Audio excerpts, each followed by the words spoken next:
Have you ever wondered, with the rise of technology in society, why does the NFL still use chains and a chain crew to measure first downs? You know what I'm talking about, right? Those guys on the sidelines who hold the two poles connected by a 10-yard chain and run onto the field whenever there's a close call on whether the offense reached the line to gain. It doesn't look like a first, but I guess it is. They've been around for more than a century, and they seem to be immune to any tech innovation that can make their job easier and more accurate. I mean, it's not like the NFL is stuck in its ways. The NFL is one of the most technologically advanced leagues in the world. They've been using tech to improve various aspects of the game, such as officiating with instant replay, coaching wireless communication headsets and in helmets for players, and player safety with RFID tags for player movement and electronic medical records, and video monitoring to better treat players and spot potential injuries during games. And then there's this. What a mess. Look at this.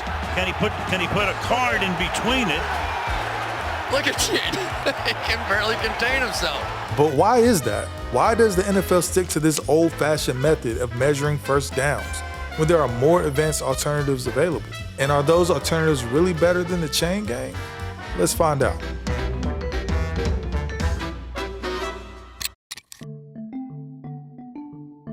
The chain gang dates back to at least 1906, when college football rules required that the ball be moved 10 yards and 3 downs instead of 5. This made it necessary to have a way of marking the distance needed for a first down, and the chain was chosen as the simplest and most reliable solution.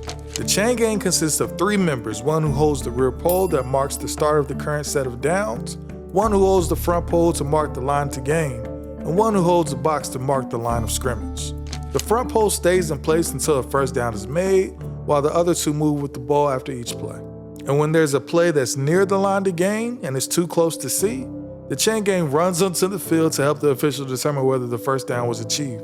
The chain crew may seem like a simple and straightforward job, but it is not without its challenges and risks. Look at one of the gentlemen who works on the chains there on the sidelines. He was just innocently walking to his next assignment. The crew has to be alert and attentive at all times, avoiding any distractions or interference from players, coaches, fans, or media. They also have to be quick and agile, dodging any tackles or collisions that may spill over to the sideline. And they have to be accurate and precise, placing the poles exactly on the yard lines and keeping them straight and taut.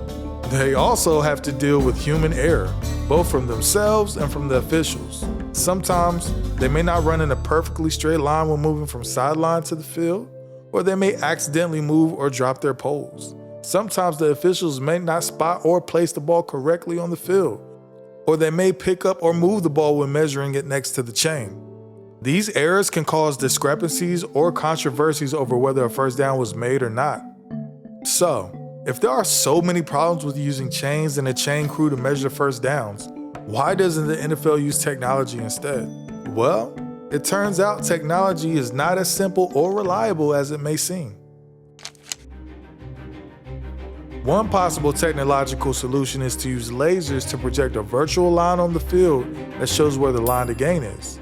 This would eliminate the need for chains and poles, and it would make it easier for everyone to see whether a first down was made or not. However, there are some drawbacks to this idea as well. First of all, lasers are expensive and complicated to install and operate. They would require special equipment and personnel at every stadium, and they would have to be calibrated and adjusted to different weather conditions and lighting situations. They would also have to be compatible with other technologies used by broadcasters, officials, such as cameras and microphones. However, the USFL, or the United States Football League, an American football minor league, in 2022 would implement a laser technology for first downs that would aim to improve the accuracy and speed of measuring first downs in football. Everybody will find out the same time we do. They're doing away with the chain gang, the chain crew, measuring first downs. If you're close, they can go to the box for the review. There will be that yellow line, computerized line, and you will be able to tell based on this chip in the football where the football got to in forward progress. The idea is supposed to lead to eventually automating first downs instead of having referees make the decision manually. Another possible technological solution is to use chips in every football that can track its location and movement on the field.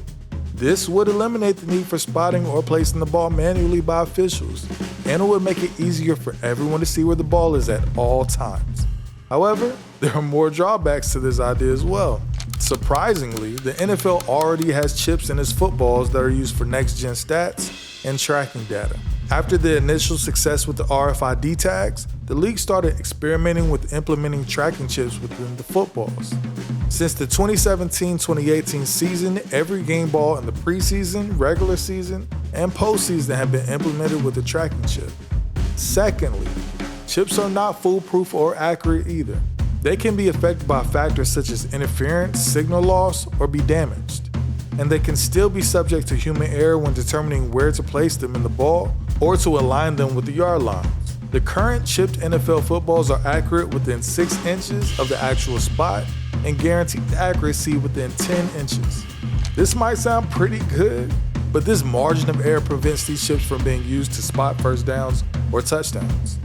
So, as you can see, technology is not the magic bullet that can solve all the problems of measuring first downs. It may have some advantages over the chain crew, but it also has some disadvantages and limitations. And it may not be worth the cost or the hassle to implement it. But there's another reason why the NFL may not want to use technology to measure first downs, and that is entertainment. I have never seen this. I haven't either. Never seen this. Well, Gene's looking at it from above. I want to start with the index card. So why did he pull out a piece of paper? Because you have to raise that to a 90-degree angle, right? It has to be dead vertical. Look at this. I don't have a problem him pulling the card out. He said he used the index card to reaffirm what he already knew. But it just so happened when he pulled the index card out, Skip, it backed him into a corner because there was air between the ball. Look at Gene. He can barely contain himself. The NFL is not just a sport, it's a show. And hate it or not, the chain gang is part of the attraction. The crew adds drama and suspense to the game. It creates moments of tension and excitement when there's a close call on whether a first down was made or not. It makes for good TV when the officials bring out the chains and stretch them across the field, while the players and coaches wait anxiously for the verdict. It makes for good stories when the chain gang has to deal with unexpected situations or challenges. The crew also adds tradition and history to the game. It connects the present with the past, and it reminds us of how football has evolved over time. It gives us a sense of continuity and familiarity, and it honors the people who have been a part of the game for generations. The chain gang is not just a tool, it's a symbol of football's simplicity and complexity, of its accuracy and uncertainty, and its drama and entertainment. And that is why the NFL still uses chains and the chain gang to measure first downs. Thanks for watching. Till next time.